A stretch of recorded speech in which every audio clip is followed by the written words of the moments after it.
નમસ્કાર મારા વાલા વિદ્યાર્થી મિત્રો, સ્વાગત છે તમારું। આજે મિત્રો વાત કરીશું દ્વિતીય વાર્ષિક પરીક્ષા ધોરણ 10 વિષય ગણિતની જે એસવીએસ કક્ષાનું પેપર મિત્રો આવવાનું છે તેનું સંપૂર્ણ સોલ્યુશન આજે આપણે આ વિડીયોમાં કરવા જઈ રહ્યા છીએ।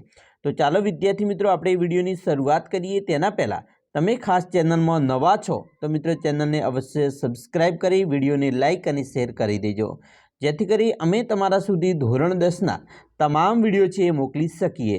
તો વિદ્યાર્થી મિત્રો આપણે વિભાગ નંબર એ થી શરૂઆત કરીશું। અહીંયા વિભાગ નંબર એની અંદર મિત્રો પ્રશ્ન ક્રમાંક 1 થી 24 માગ્યા મુજબ ઉત્તર આપવાના છે। પ્રત્યેક પ્રશ્નથી તમને 1 ગુણ મળવાપાત્ર થાય છે। પહેલો ઓપ્શન છે કે જો x બરાબર 2 અને y બરાબર 3 એ સુરેખ સમીકરણ 5x - 3y બરાબર k નો એક ઉકેલ હોય તો k બરાબર કેટલા? તો અહીંયા આપણે મિત્રો k બરાબર જે જવાબ મળે છે તે આવે છે 1, એટલે કે 1 જવાબ સાચો છે। બીજું છે દ્વિઘાત સમીકરણ 6x² - 13x + m બરાબર 0 બંને બીજ પરસ્પર વ્યસ્ત હોય તો m ની કિંમત ખાલી જગ્યા થાય।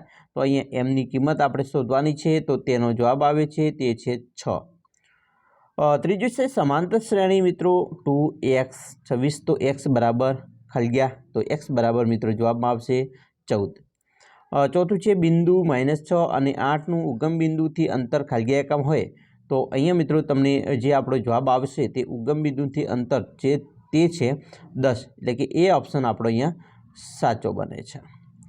આગળ જોઈશું પાંચમું છે મિત્રો cos θ અને sin θ બરાબર શું જવાબ આવશે? તો 1 જવાબ આવે છે, જેનું મૂલ્ય સરખું હોય છે। છઠ્ઠું છે કોઈ માહિતી માટે z + m બરાબર 32 અને z - m બરાબર 2 હોય તો x બરાબર જવાબ આવે છે। તો મિત્રો અહીંયા આપણો જે જવાબ આવશે તે છે 14, એટલે કે સી ઓપ્શન સાચો છે। હવે આપણે મિત્રો અહીંયા માગ્યા મુજબ જે ઉત્તર આપવાના છે તેમાં ખાલી જગ્યા છે, ખાલી જગ્યા પણ વિકલ્પ આધારિત છે। સાતમું છે 15m² n અને 25mn² નો લસા ખાલી જગ્યા છે, તો અહીંયા મિત્રો જે લસા આવે છે તે છે 75m² અને n²। આઠમું છે p(x = x² - 6x + 8 ના શૂન્યની મહત્તમ સંખ્યા ખાલી જગ્યા મળે, તો અહીંયા મિત્રો મહત્તમ સંખ્યા મળે છે તે છે 2 મળશે। નવમું છે લોટરીની મિત્રો 1000 ટિકિટોમાં કુલ 50 ઇનામો વહેંચવાના છે। જો પરાક્રમભાઈએ તે લોટરીની એક ટિકિટ ખરીદેલ હોય તો તેની ઇનામ મળવાની સંભાવના કેટલી હોય? તો મિત્રો 1/20 હોય। 10મું છે sin a બરાબર 8/17 હોય તો cos a બરાબર, તો જવાબ આવે છે 15/17। 11મું છે જો 0 કેન્દ્રવાળા વર્તુળને બિંદુ Pમાંથી દોરેલા સ્પર્શકો PA તથા PB વચ્ચે 80° ખૂણો બને તો ખૂણો POA કેટલો થાય? તો 50°। 12મું છે જો અવલોકન 64, 40, 48 અને x 43, 48, 43 અને 34નો બહુલક 43 હોય તો x + 3 બરાબર શું આવશે જવાબ? અહીંયા મિત્રો આવશે 46। આગળ જોઈશું, અહીંયા તમને ખરા ખોટા પૂછેલા છે મિત્રો। અહીંયા પહેલું છે કે નીચે આપેલ અવયવ ટ્રી માટે x + y બરાબર 24 થાય તો વિધાન શું આવશે? ખરું। આગળ જોઈશું 14મું છે બહુપદી x² - 18x + 72 ના શૂન્યની સંખ્યા ધન મળે છે, તો વિધાન ખરું। 15મું છે જો બંને રેખાઓ સંપાતી હોય તો અનંત ઉકેલ મળે છે, તેથી બંને સમીકરણો સુરેખ અવલંબી છે નહીં તેમ કહેવાય, તો વિધાન ખોટું છે।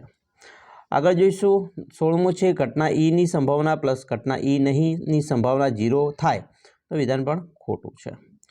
હવે મિત્રો નીચેના પ્રશ્નોના એક વાક્યમાં શબ્દમાં કે અંકમાં જવાબ લખવાના છે। અહીંયા પ્રશ્ન ક્રમાંક 13 થી 20। 17મું છે a બરાબર 10 તથા d બરાબર 10 તો બનતી સમાંતર શ્રેણીનું બીજું પદ જણાવો, તો તે છે 20। 18મું છે વર્તુળના આપેલ વ્યાસને વધુમાં વધુ કેટલા સમાંતર સ્પર્શકો હોય? તો 2 હોય છે। 19મું છે લીપ વર્ષમાં 2 ડિસેમ્બર ગુરુવાર હોવાની સંભાવના કેટલી થશે? તો 1/7 જેટલી થાય છે।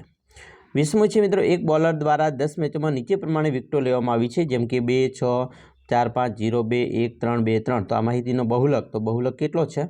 2 વધુ છે એટલે આવશે 2 જવાબ। હવે આપણે જોડકા જોડવાના છે। જોડકાની અંદર જોઈએ તો એક ધારેલી છાપેલી નળાકાર પેન્સિલનું શોધવાનું સૂત્ર, તો અહીંયા મિત્રો આવશે 2πrs + πrl। 22મું છે ઢાંકણવાળી કલરની ડોલ માટે 2πr + h + r બરાબર, આ સૂત્ર ખાસ યાદ રાખવા। પછી મિત્રો વૃત્તાંશ, તો વૃત્તાંશ માટે 2 ત્રિજ્યાઓ અને વર્તુળનો ચાપ વચ્ચે ઘેરાયેલો પ્રદેશ અને ચાપ એટલે વર્તુળના પરિઘનો એક ભાગ. તો આવી રીતે આપણા મિત્રો જવાબો છે એ પણ લખવાના છે. ખાસ મિત્રો વિભાગ નંબર એનું સોલ્યુશન જોયું. હવે નેક્સ્ટ વિડીયોમાં આપણે વિભાગ બી સી ડીનું સોલ્યુશન જોઈશું. આશા રાખીએ તમને આપણો વિડીયો પણ ગમ્યો હશે. વિડીયો ગમ્યો હોય તો મિત્રો લાઇક શેર અને સબસ્ક્રાઈબ કરવાનું પણ ન ભૂલતા.